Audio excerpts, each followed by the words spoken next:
नमस्कार, आप देख रहे हैं दृष्टि न्यूज चैनल और मैं हूं आपके साथ साक्षी। आइए रुक करते हैं तमाम बड़ी खबरों की ओर। केंद्रीय कृषि मंत्री शिवराज सिंह चौहान ने आज अपने जन्मदिन के मौके पर छात्र छात्राओं को निःशुल्क कोचिंग के उद्देश्य से मामा की कोचिंग प्रारंभ की है।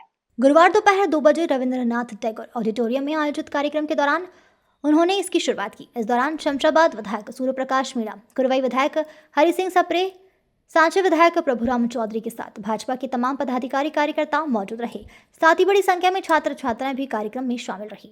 बताया गया कि उनके संसदीय क्षेत्र की सभी 8 विधानसभा विदिशागंज बासोदा के अलावा रायसेन की 3, सीहोर की 2 और देवास जिले की 1 विधानसभा में भी मामा की कोचिंग संचालित होती है। आज उसी कोचिंग के लिए फॉर्म भरने का काम शुरू होगा। जन्मदिन का मतलब है जिंदगी का 1 साल और कम हो गया,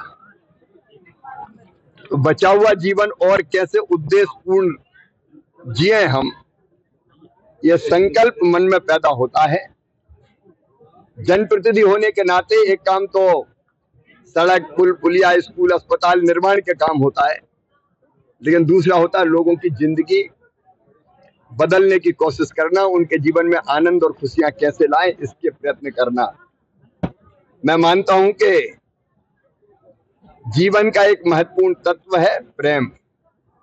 सबसे प्रेम करें, सबसे स्नेह करें, और प्रेम को अगर प्रकट करना है तो उसी में से निकलता सेवा।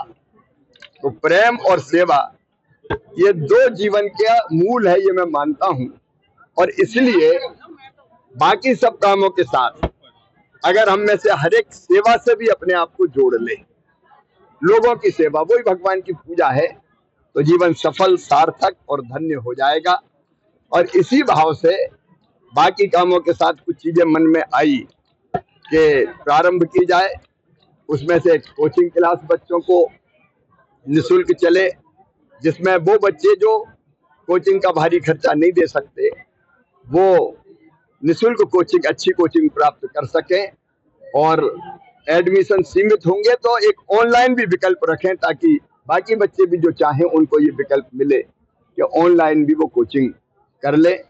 दिव्यांग जन हमारे समाज के बहुत महत्वपूर्ण अंग है, उनके जीवन को भी हमको कठिनाइयां उनके जीवन की कैसे कम करें ये भी सोचना चाहिए।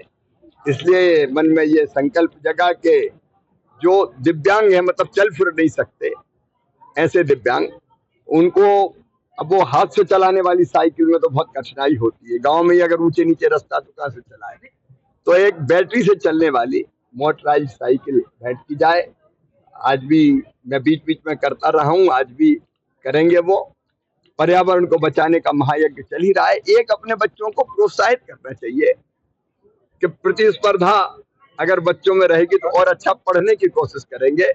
और इसलिए जो 10वीं और 12वीं की बोर्ड परीक्षाओं में जो बच्चे अच्छे नंबर लेके आएंगे उनको सम्मानित करने का काम, पुरस्कृत करने का काम, ताकि उनका मनोबल भी बढ़े और उनको देख के बाकी बच्चे भी पढ़े। बच्चों के लिए कैरियर काउंसलिंग भी, बच्चों के लिए खेल भी, इस तरह की व्यवस्था भी करने का सोचा है। एक अभी अपने सब साथियों से विचार करने के बाद मन में ये बात आई है कि अगर चलता फिरता क्लिनिक, अस्पताल हो इंटीरियर के क्षेत्रों के लिए, क्योंकि छोटी छोटी चीजों के लिए शहर आना दिक्कत का काम हो जाता है। तो जहाँ अस्पताल नहीं है वहां जाके अगर वो खड़ा हो और डॉक्टर और दवाइयां रहे तो उनको चेक भी करे, मेडिकल चेकअप जिसको कहते हैं, दवाइयां भी दे। और भगवान ना करे कोई ऐसी चीज निकले कि जिसके लिए रेफर करना जरूरी है, तो वो रेफर करे तो दूसरी जगह उनका इलाज हो जाए। ऐसे कई संकल्प मन में आए हैं।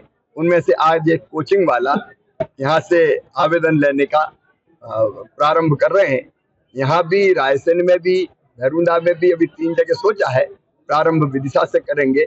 जिंदगी का तभी है जब वो काम आ सके लोगों को। देश भर से लोग फोटो अपलोड कर रहे हैं पौधा लगा के, वो तो शाम तक पता चलेगा, क्रम जारी है। लेकिन मुझे प्रसन्नता है कि एक अभियान बन रहा है, एक आंदोलन बन रहा है और लोग पेड़ लगा रहे और अपलोड भी कर रहे हैं।